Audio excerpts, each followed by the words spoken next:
राधा बीमार भई पैद बन बनवारी देखो राधा बीमार भई पैद बन बनवारी देखो राधा बीमार भई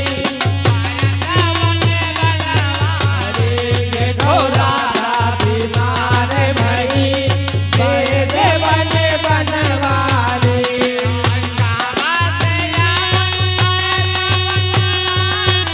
कामा से आवे पैद बनवारी कामा से आवे पैद बनवारी क्या बात है हरि बोल देखो कामा से आवे दवाई पैद बन बनवारी देखो राधा देखो राधा बीमार भई पैद बन बनवारी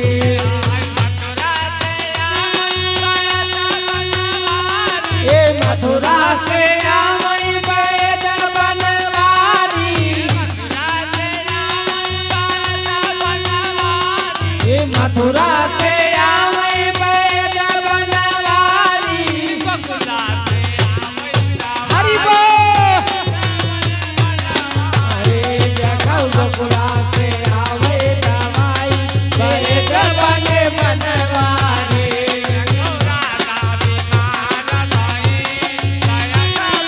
अरे देखो राधा बीमार भई पैद बन बनवारी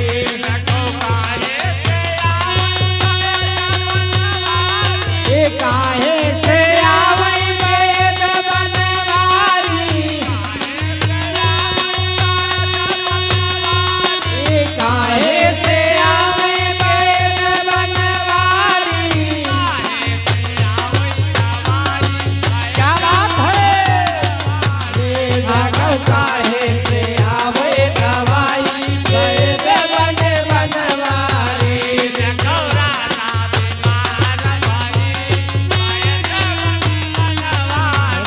देखो राधा बीमार भई पैद बन बनवारी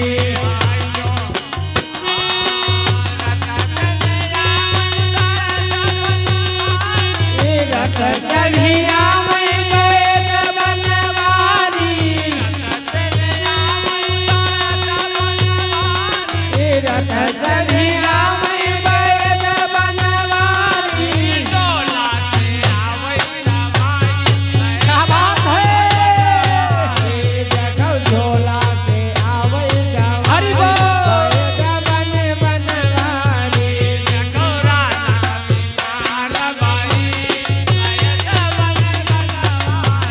देखो राधा बीमार भई पैद बन बनवारी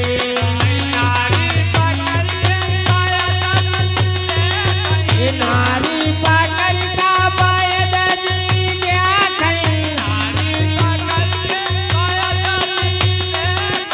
नारी पकड़ का पैद जी देखई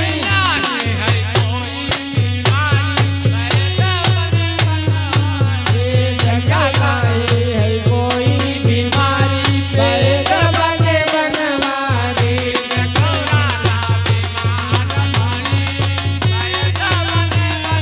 देखो राधा बीमार भई पैद बन बनवारी